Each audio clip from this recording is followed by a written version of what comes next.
And then walking in a courtroom adds the special element that this is set for a trial of the person you love the most. And the worst things on earth are going to be said about your child by your government and by very smart and motivated and ambitious people. And you're going to have to sit there and listen to the worst things you've ever heard. What happens when your worst fear becomes your reality? Hi, I'm Brent Cassity. Welcome to the Nightmare Success In and Out podcast, where we explore how to overcome your fears and nightmares and set yourself free. We're going to be exploring this topic with guys I was in Leavenworth with and others who survived their own nightmare. These stories can be inspiring, sometimes sad. There's some humor, but hopefully you can come away with a nugget of something that'll help you knock down some of the prisons you built up in your own mind. All right, welcome back. Nightmare Success In and Out. Listeners, this is where you come for what happens when your worst fear becomes your reality. How do you adapt, survive, overcome, set yourself free? I know I sound like a broken record, folks, but don't forget to follow, subscribe, share this thing out, like it up. It really helps the show, and I appreciate it. So who are we talking to today on Nightmare Success? Well, we're talking to Joe Bankman, and he is the father of Sam Bankman-Fried.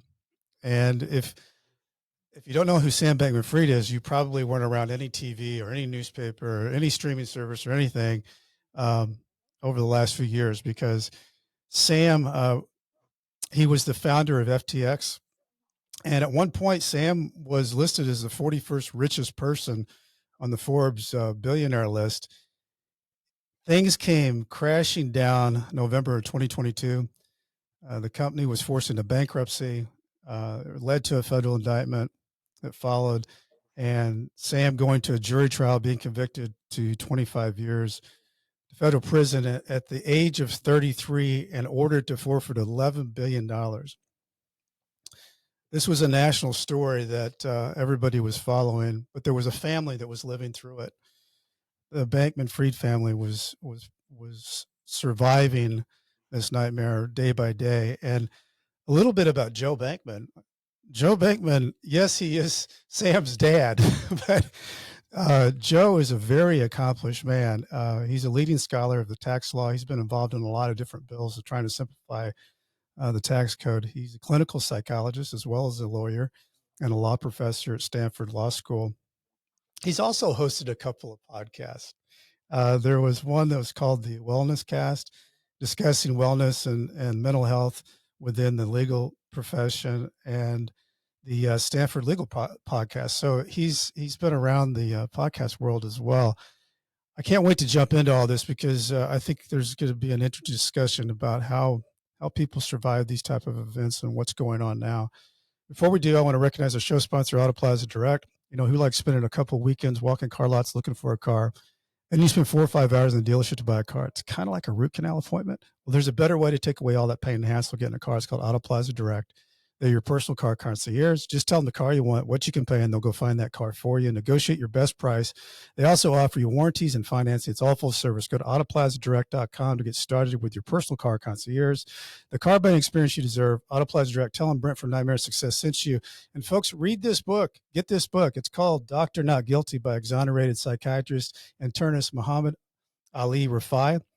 It's the battle cry and blueprint for anyone misjudged by a system that should protect the innocent.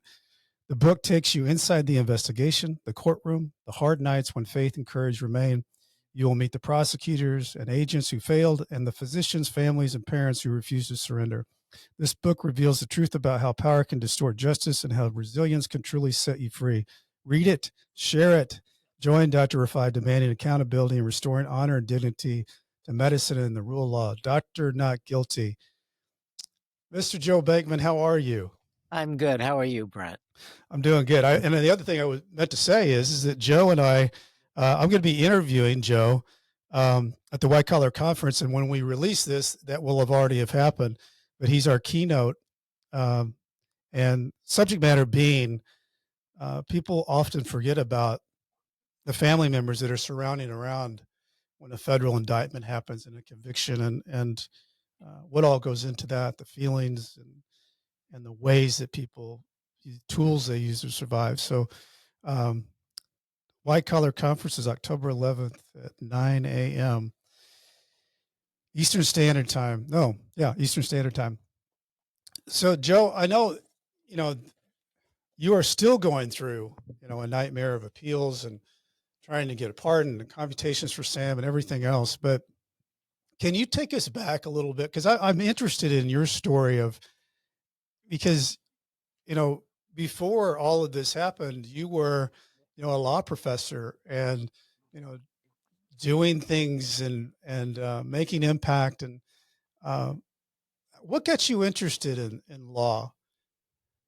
Well, I grew up in an earlier age. My partner, Barbara Fried, Sam's mom, we're both kind of do-gooders, and law seemed to be a way you could affect change. And of course, it's got a nice intellectual structure. So if you're the type of person that thinks logically or think you do, law seems a nice profession.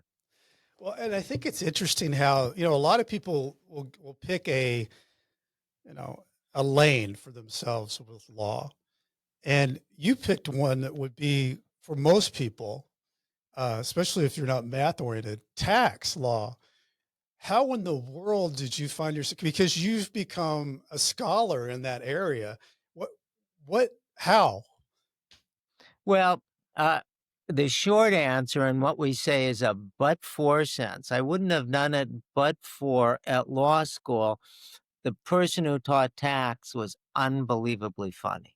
So I took all of his courses, not because I started off with any interest in tax. I would have scorned it, but they were great courses. But, ultimately, tax is about who gets to own what, and it Right. affects us in a lot of ways. So once I got into it, I got hooked. And I'm not math phobic. So it's not fundamentally a math class, but numbers don't freak me out. Well, you got really close to affecting the law, but was it by one vote uh, in California? Yeah, we came up with a way to simplify tax filing, which is a nightmare for many of the 140 million families that file, individuals and file. And that is the state already has, or the federal government already has all the information they ask you to provide, almost all of it. So why not start off by allowing you or your accountant or your preparer to look in your file and see what the state has on you? And the same would be true with e-filers. Sure. Why not allow your e-filing program to see what's already in your file? So that was a proposal, and we fought the good fought, and it was opposed by Big people with company. interest to Yeah. protect. Exactly. And that's usually what happens. Yeah. Yeah. Everything that makes sense doesn't at one point because somebody steps in with a lot of money and they can stop some things. It's the thing about politics. Um, so getting into your world when all of this took place, Sam, from all that you can read about him, I'm sure you thought at the time Sam's a pretty smart kid.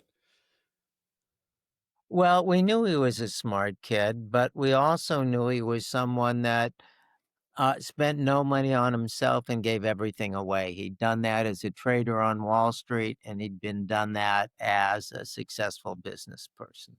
Yeah, and he was huge into philanthropy and Yeah. certain causes that affecting real change. So when this company started to grow, I know you've got the mom and dad sitting out here to the side, seeing their son starting to build a company that a lot of people are talking about, um, and was becoming a bigger player in all kinds of different things, not just the business that he was in. What were you and Barbara thinking? Well, we thought it was wonderful. Good for him. It wasn't our thing. We didn't know anything about cryptocurrency. When people talked about crypto, I thought it was like cryptography, which it Right. is related It to a kind of certain is. Yeah. level. I thought they were talking about codes or something. Right. Right. And but we had our own lives. Right. So we're living our own lives. We're teaching. We both love teaching and we write, and that's what we do. I'm also a psychologist, as I think you Exactly. mentioned. And so I'm It's also seeing patients. So we're both very busy with our own lives and cheering our son from afar. so when this all started happening, um, did did anybody see any of this? Because so many times when things like this happen in business, it seems like it happens all at once. Is that what it felt like to you as Yeah. looking from the outside? And by the way, I should say that I don't want to talk about my son's case, in part because, of course, I'm completely committed to it and I don't want to be seen as arguing a case. Right. And we're still on appeals. Our Yeah. appeal is coming up in November. So I'm only going to describe what it felt like emotionally and not get into details. It's like you're walking along the beach and a tidal wave hits you, and you look out, and one of your family members is swept to sea, and everybody, your house is ruined, all your possessions are gone, and you're looking for your other family members and thinking, "How can I get a boat? What do I do now?" Being an attorney, um, I'm always curious when somebody has something like this happen and you come from the legal side of it. Uh, did you is that one of the ways that you were able to help was try to kind of finesse like what kind of attorneys you needed and like as a dad with a legal background, was that helpful or harmful? Yeah, it's probably a little bit of both. First of all, you end up being your own son's attorney. We're now our own son's attorney just for financial purposes. Right. It's incredibly expensive to hire attorneys. So no matter what you start with, you're pretty sure in the end to have nothing left to That's the pay game. That's out. how it games out. Right. So and it's a tough role to play. And honestly, if you didn't have to, I'd rather just be a dad. I'd Right. rather not have to be the attorney as well, and you're kinda driven into that. Uh, does it help? Nobody's prepared for this kind of thing. I certainly wasn't. So, it's a little bit like the tidal wave hits, and the good news is maybe you were a lifeguard or something, or a good swimmer, Yeah. but it's a tidal wave. You have no idea of what to do, and, to the extent you're making calls, I'm not sure there are any better calls than the average person would make, maybe worse. It's a really good analogy though, being a lifeguard, but the tidal wave comes and it doesn't matter if you can swim or not. It's just Yeah, big. you're just gonna go with the water and pray for the best. So did you have, um, looking at when something gets as big and our family had a national story, but it wasn't anything to the scale of Sam's. Uh, how did you have a strategy as a family how you would deal with the daily uh, just grind of all these stories out there? Well, for protective reasons, we quit reading them one Okay. way or the other. There were hundreds of them, and you have to say, I think when you're in extreme pain, difficulty, w what's gonna help me survive till the next day? And is reading this account by a reporter who's just reporting and doesn't really know the facts, is it gonna be helpful to me? And often the answer is no. That's no matter what they're gonna say. So one protective thing is we quit reading the news, which actually had a few payoffs in general if you're a news junkie, Yeah. because you're no longer following the news. What's happening at the national level, it might as well be i- in India. Well, I think I I have three daughters, and they were teenagers at the time of this going on, and we did the same thing. We came together as a family and just said, "There's nothing we can do with whatever's being said. We know that what we're working on is where we have to be as a family, and we're just going to shut that off." Yeah. And you know, and I feel like in that time of crisis that um, for me, I hated it that my family was having to go through it. Yeah. So I carried that extra burden of, they had to go to school. Yeah. They had to continue to do all the things that they were Yeah. doing, but here's dad's stuff that's out there. And in our case, we we got very lucky. The girls were in tennis and the coaches were very supportive. There was a particular teacher that was helpful to my youngest daughter, so much that she carried that forward, and now she's a teacher in high school because of that special attention she was given in a good way through the crisis. And uh, did you? Because at the time, Sam, you were kind of scattered. I think Sam was down in the Bahamas, and you guys were at Stanford. How did you handle that? Did you get together? Did you Uh, did you come together? uh, yes. And I think what you're saying, as I hear it, is there's a lot of moments of grace and bonding that when you're in crisis, while people you don't know might be saying terrible things about you, and frankly, a government that you love might be doing all it can to work with what you think is counter to your interest and even counter to the right thing. There's a lot of goodness that can be shown you. The tennis coach for your daughter, Yeah, and I'm guessing that that's a special memory for you and for her. And we've been blessed with those same special memories, and you never forget them. And they're often people we meet now in prison, yeah. either other families that are waiting or guards. And we can remember extraordinary kindness given to us, say by prison guards that didn't have to. They were just moved by a parent's grief. Uh, and that's really meaningful. And that's true of friends and a lot of people in our life. So the fact that you guys had a life going on before this tidal wave, how was how was that? How was that affected by Joe Bankman, the law professor? Uh, well, let me make sure of your question. This is what lawyers always do. Are you asking how the rest of my life, including that of law professor, was affected? Yeah, Yeah. Thank you. Uh, in some ways, not at all, and in some ways, in a massive way. I know that sounds like, what can you do with a statement like that? that's a But maybe lot. I'll talk a Let's little unpack bit that, Joe. on both sides, right? Uh, I love students. I think they know that I really enjoy teaching, and I think they're very appreciative. And when I teach a class, if I'm explaining something, students really want to understand what I'm explaining. That's why they came to law school.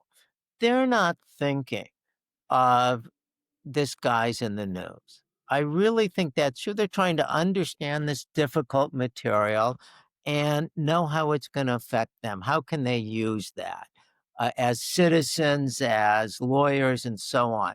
So all of that often disappears when you're face to face. And I'm wondering, Brent, if I can turn the question around, did you find that too when you're face to face in front of someone? All the publicity kind of goes away. Absolutely. I think the face to face is so much different than the anonymous thing that goes around. The other thing that I think happens is there's also a sense of paranoia that things have gone out of control.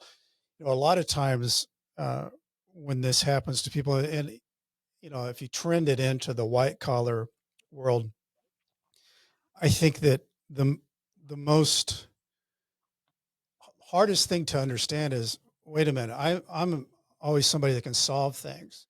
How do I solve this so I can put it away?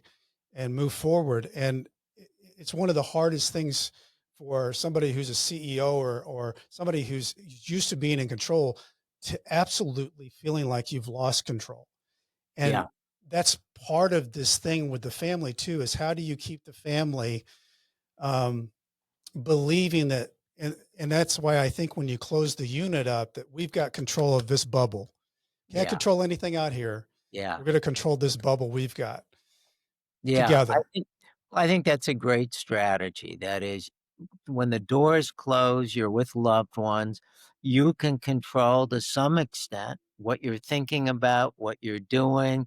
You can do things you find that are meaningful, that bring back good times. And I think that we've tried that too. It is hard because you've got to kind of ride the wave. And that's also a concept as a psychologist I would use for people. It's a well-known concept that is, you've just got to go up and down with the wave. But when it's a horrible wave that has kind of destroyed almost everything you can see, including lives of people you love or threatens to, it's really hard to accept that. It is. And the other thing that I was wondering, because you had been, you know, a professor at Stanford Law for a while. Did you feel where you were while this was going on? Did you feel the support of that around you in that world? Um, the support of students and colleagues, absolutely. They were wonderful. And again, I think it's the one-to-one relationship. When they saw me and they saw me that I was still interested in their work and how their family was, they instantly relaxed. When I told them, you can't say anything that's going to annoy me, one way or the other. You can mention it, you can ask me about the case, or you cannot. I think everyone heaved a sigh of relief. Institutions are tough, to be Yeah. quite honest. Stanford didn't want me teaching for a couple of years. Hmm. And that was very tough for Barbara and myself because teaching is what gives us meaning. Right. And I had to argue and insist that this is what I do and to kind of throw a gauntlet down. I think they're now happy they did it, but it was uh, a trauma for us because you always expect that you'll be able to do something that you enjoy and people seem to enjoy having you. And now things are different.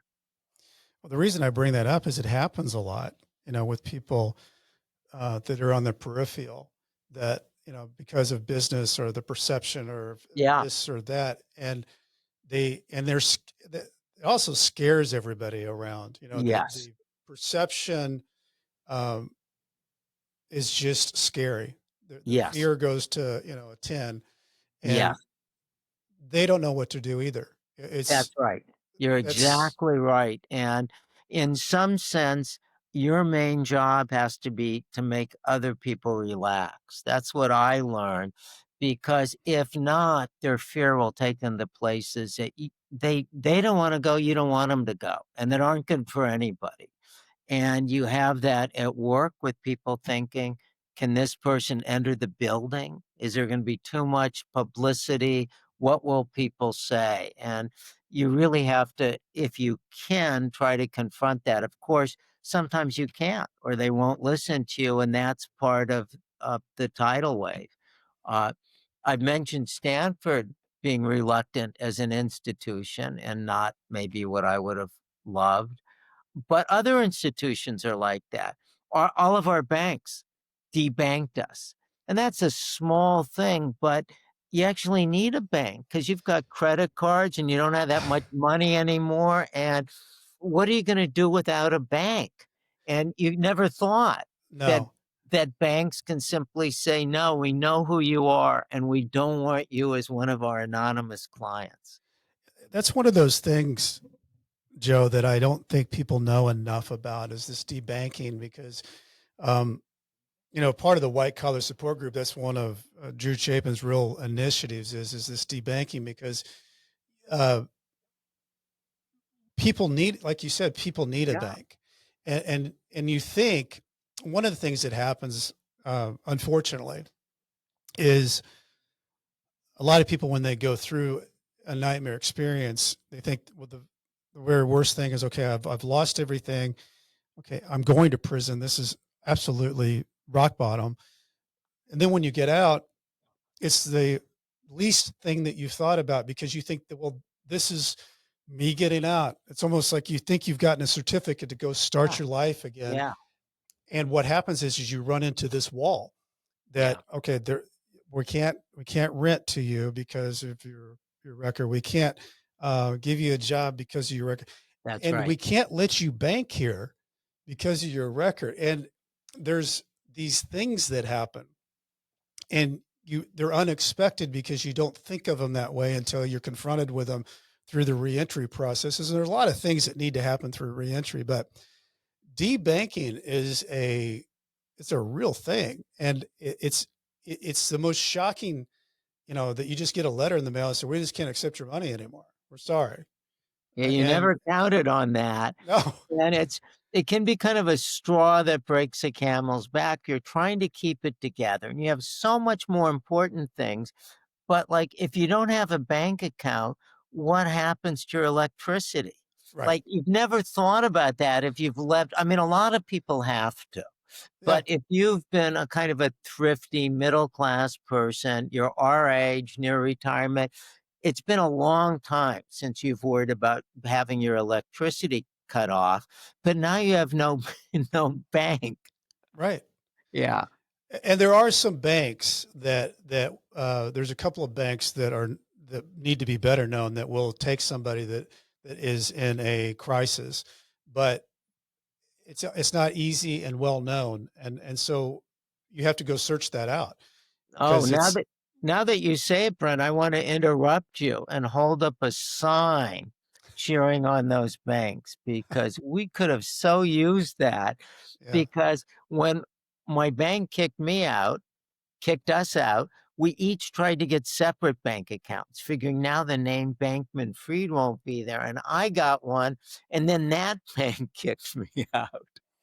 It's There's no way to feel good about it. Yeah, yeah. Again, It's very dejecting. it's not your biggest problem, but it is the kind of thing It that is. could change. And Well, it feels like social shame. It's yeah, strangely enough, banking in your community and going and doing your deposits and doing whatever, being told that you're not welcome here yeah, is is just a bad overall feeling, and it's not something that you're expecting, but it's something you have to deal with. yes, yes.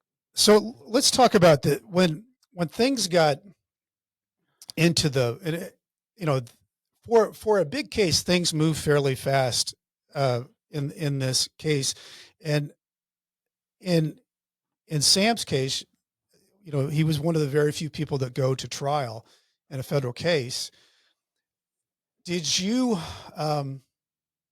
is that a place where you helped Joe, being able to kind of figure out who had the best vibe with you and your family to get the right attorneys in there? Because that's one of the toughest things for families to do. Oh, it's so tough. And uh, we were clueless like everyone else. That is, we knew a million attorneys. We are them, but you need the right kind of criminal attorney for you. And that's like saying you need the right kind of, I don't know, surgeon for you. And you've never done that, right? So, no, we were of no, we had, to the extent we had intuitions, they were really of no help, I would say. When the case finally came to trial, um, was what was the family's feeling walking into that courtroom? Because I have a opinion on that. I just interviewed an attorney, defense attorney, criminal defense attorney about this, and one of the problems that I see with somebody that walks into a courtroom, there's these talking indictments. And these talking indictments, they tell a whole story that makes this person into a monster before you ever get to pick the jury. And so, if it was done on the other side, that would be called witness tampering. But when it's done on the Yeah. federal side, that's just kind of the way the process works. Did you feel like when you walked into that courtroom as a family that there was a chance? Um, yes, I did, but I want to pick up on something you said that until you see the power of our government working against you, you have no idea how powerful it is. It's like, however powerful you might think you are nothing compared to that and just have no power. And if there are press conferences, if the government has prohibited you, as you say, from talking to people, but they're still talking to people.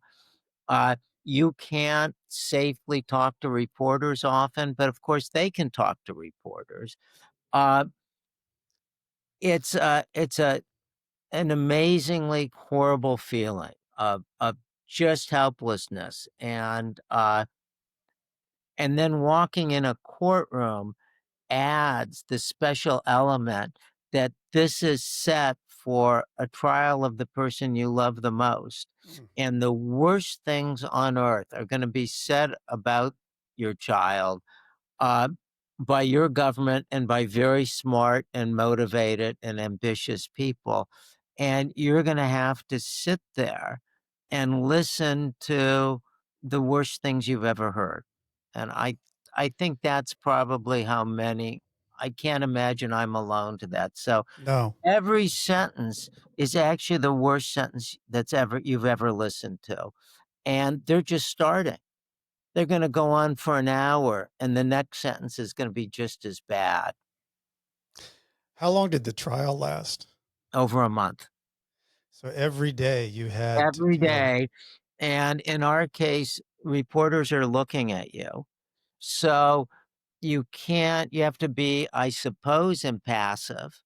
Um, uh, and you also haven't been able to see your child. Sam was in prison. He is delivered to the prison at about 5 in the courtroom at about 5 a.m. and kept in a holding cell. He's marched out in handcuffs right before the trial starts. So maybe you can catch your child's eye, and that's all. That's all you're going to see of your child. Sometimes, and hear the kindness, Brent, that you mentioned. I'm thinking of the tennis coach here. Sometimes one of the federal marshals will let you, quote unquote, get away with coming up to your son and saying, "How you doing?" or "We love you." I'm not even sure that's allowed, but sometimes that's the length of humanity that, as a parent, you'll get during that month. Being allowed to say that and listen to his reply, at which point you'll be scurrying away because you've known that you've already gotten as much as you can possibly get that day. Mm, can't imagine. And for that to go on for a month. How did you guys survive in that month? Where were you? Just go back to the hotel room every day? I mean, what in the world does somebody do in that time period? Well, first thing I'll note is that when you enter and leave, you're absolutely surrounded in our case by reporters. I don't know how many. In my mind, there are thousands, but suppose there are 30 or 40 or 60, but you can't walk through 60 people with cameras. So to start off with, just getting somewhere away from the courtroom is a big deal. In time, I took the position of talking to the reporters just to say, I know you need a picture. How about we just pose for your pictures and then you let us leave? And that sped things up. It still meant that after this horrible day, we posed for a picture, but if we didn't, we couldn't get to the subway. So after the trial, we went to the subway and then we went to where we were staying during this. Once we got on the subway car, uh, we were kind of just people on a subway. And that was kind of the high point of the day. Mm, it's hard to imagine, but I can. I didn't go through a trial, but I do have when you're bringing up that picture, it really gives me some PTSD because when, as a family, we walked out of that courtroom after I was sentenced, and there were 6 people that were co-defendants, 5 other people, but my family, because we were together and it made a good picture, that was the picture Yeah, that was used all over anywhere, and the very front page on the above the fold, and I was so devastated that that happened. There's yeah. so many degrees of So many degrees. We got used. I'll be honest, I got used to that. That is, I've lost all privacy. Everybody's gonna look to see if we're crying, if I'm yeah. holding Barbara's hand, if maybe we'll say something. If small things happen, one of us has a stomach ache and is 20 minutes late to it, that will be reported. I actually got used to that. Uh, um, that's It's why. amazing what you can adapt to. I think that's a Yeah, good point, Joe. It's amazing yeah. what you can adapt to.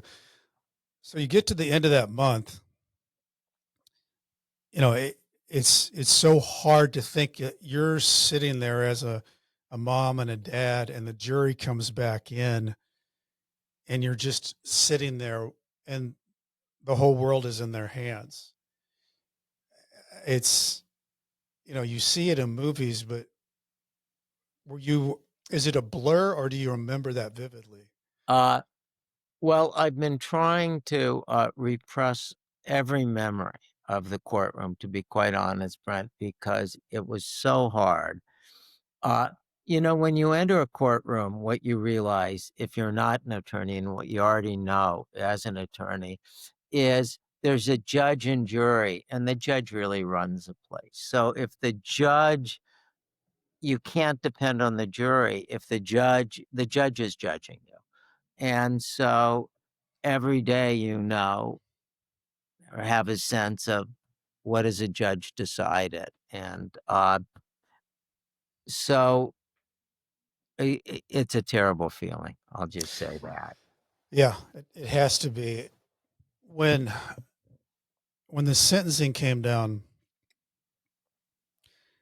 and this son of yours has been, the pride of accomplishments in that, and they come down with a 25-year sentence. How do you get your mind around that? Uh, well, by the time the sentencing came down, the government asked for, I don't know, 60 years or something. And uh,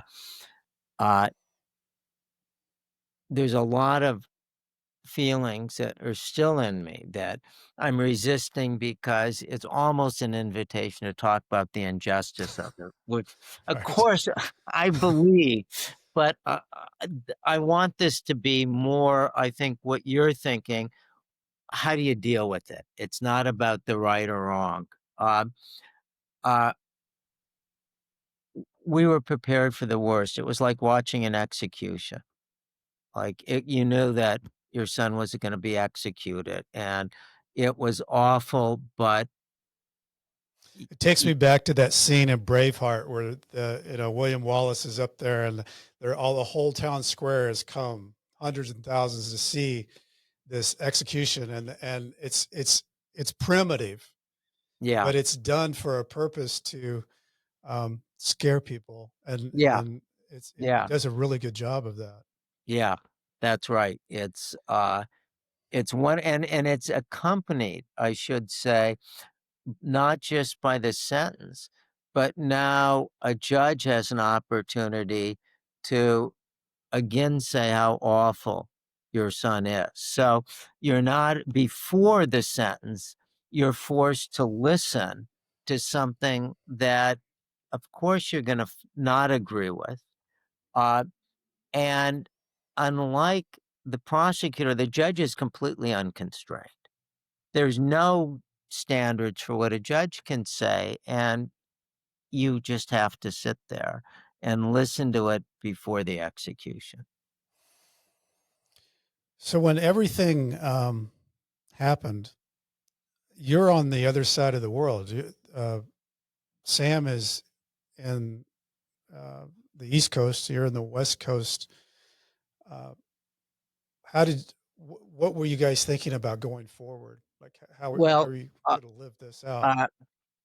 uh, the good or bad news of that is I was on the same side of the world because I'd taken a leave from Stanford for a year to do charity with Sam. He was often not in the Bahamas, but when I did the charity, most of it was centered there. That's where the company was headquartered. So I was there. Barbara was not. And I called her and I said, I think you have to fly here immediately. And she did. So where are things now, Joe? I know that there's been, there's an appeal coming up. I'm I'm thinking that somehow, some way that there would be a form of trying to work on a pardon, try to work on computation, all that stuff that is is that something you're living with just daily? It is, your life changes just completely. And we think of our old life that ended when that wave hit. And we look the same, except a little older. Uh, but we're just different people. So, yes, every day your life is now defined in part, thank God for me, by my teaching and my other activities, like working with Mhm, clients, as we call them in mhm, psychology, patients. But every day it's defined as figuring out the next time you can visit your son, making sure you've complied with all the visiting rules, making sure you've budgeted for it. If there's an appeal coming up, of course, you're obviously going to reserve that day. You've spent forever on the documents for the appeal. There are amicus briefs, by experts. And here, being a lawyer, you spent enormous energy on that. mhm. Everything you can imagine a loving parent would do, you're doing. So there's no day that is like your old life. That is gone. Right. And I imagine it might be like if tragedy strikes your child with illness. Mhm. Every day is, I'm sure, different. You're Like going to the always hospital. Yeah. checking to the hospital, worrying about paying the bills. It's like that. There's no day I don't talk to lawyers. Let's talk a little bit about the visiting thing because you and I talked about that going Yes. in Yes. before we hit the record button. Uh, I told you my family had Yeah. 3 different scenarios where they were turned. Can you talk a little bit about how that's been for you and your family Yeah. going and visiting Yeah. Sam? Yeah. It's a really good topic because whatever the American people think about justice, I think they wouldn't approve of the way visiting works at prisons because when you go to a prison, you'll try to get there early. Visiting is very circumscribed. So at some prisons, if it's not a legal visit, I'm going to ignore that for now. If it's a regular family member visit, it's a half a day a week. But that half a day, and it's on a prescribed time, if something happens, you just don't get it. And often you'll go there and nobody will be there. And everybody waits outside, and it could be in Brooklyn in the middle in January, and maybe it's snowing or raining. They don't open the doors. So maybe you're out there an hour and you're called because you're Mhm. just standing around. Maybe they say you should go somewhere else. And sometimes there is no visits. What happens more of the time, if you're unlucky, is there's visits for some, but there's something wrong with your paperwork. And it could be completely their fault. It might not be. It's a small thing. There's no real question about, are you trying to get away with something by visiting a loved one at a federal prison? People just don't really do that. I mean, what would be the advantage? Exactly. What would be the advantage? Yeah, but, but then you're turned away for that. The dress codes are, are really hard to figure out, and sometimes they're not complied with. For example, it might say that in one prison we dealt with that you can wear a suit as long as it's a business suit, or a sweater if it's a cardigan. But if you come in with a sweater or suit, you'll be told that's not acceptable. And Mhm. of course, you could try to argue, but this is a guard. You're not going to, even if you could, what's the point? It'll take hours. So, but sometimes you have to leave to change clothes. That's happened Mhm. before. Uh, so we've gotten to, Los Angeles, and which is 400 miles from where we are, and having been told, no, it's not going to work today. And often, if you stick around, you'll find someone who can try to make it work. But that's the norm. And you see that happening all the time. And I want to make it clear, it's not because guards are evil. That's not really what's happening. They just have their rules and they are understaffed, and that's just the way it is. So they might be nice people. Right? This isn't a problem of a sadistic guard turning you away. I mean, some are nicer than others, just Right. like attorneys or podcasters. Uh, yeah, but you're helpless, and you see other people leaving for they've come 200 miles and they're not going to see their loved one this week. And Yeah. when you see your loved one, well, I'll just stop there. It's okay. That's not It's once no, you but get in. I'm glad you Yeah, went into that, yeah, Joe, and you I think you made people at least understand or feel that because you want to see that person. I was on the other side. I was wanting to see my daughters. I was wanting to see my wife Julie, and when they get turned away like that, it's just takes your guts and your yeah. heart out. Imagine. And often, and I don't know if this happened to you, Brent, but when we're turned away, it's not like Sam knows what's happening. No, Our child, your parents just don't come. And exactly. you could think they're older. Is there a tragedy with them? Are we on the out? You, whatever you think, your mind can take you there. At some point, I think you do learn, but Yeah. it's not contemporaneously. No. No, and I just think and it should be here's the point. It should be that it's advocated and encouraged to keep the family ties and the closeness and being plugged into your family, and those shouldn't be hard hurdles to overcome. They should be easier ways because there's Yeah, so many people that I saw and I was not in a maximum or a medium. I was at a camp level, but there's so many people that are left on their own and they don't get any visits. yeah, And there's a lot of different reasons for that. But if you make it harder for the sure. people to come and visit, that also creates another opportunity for people to say it's just too much You there. It's just just can't do it. And, yeah, it happens to us because we know that when we visit, it's really a big deal. I mean, because you can't count on a 2-hour visit. You have to give up the day.